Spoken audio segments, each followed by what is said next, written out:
కోడి కూతల్లే ఒల్లిరుసుకుందే కోడెలాగల్లే యాప పుల్లల షేదు నమిలిందే రామ రామ రామ రామ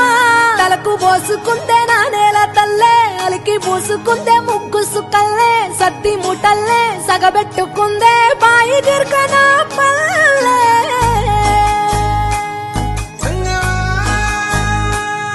ఏ తెల్ల తెల్లని పాలధారలల్ల పల్లె తెల్లారుతుంటదిరా గుళ్ళోని గంటలు కాడెట్ల మెడలోన జంటగా మోగుతూ ఉంటాయిరా నాగలి భుజాన పెట్టుకుంటే దోస్తులు చెయ్యేసినట్టేరా కొట్టు గోదా పక్కన ఉంటే కొండంత బలగం ఉన్నట్టురా చల్లగాలి మోసుకొచ్చెరా సేను శిలకల ముచ్చట్లు దారి పొడుగు సెట్ల కొమ్మలా రాలుతున్న పూల సప్పట్లు గట్టి మోపులు కాల్వ కట్టులు చెమట సుక్కల్లో తడిసిన ఈ మట్టి గంధాల పల్లెటూరు దీని తీరే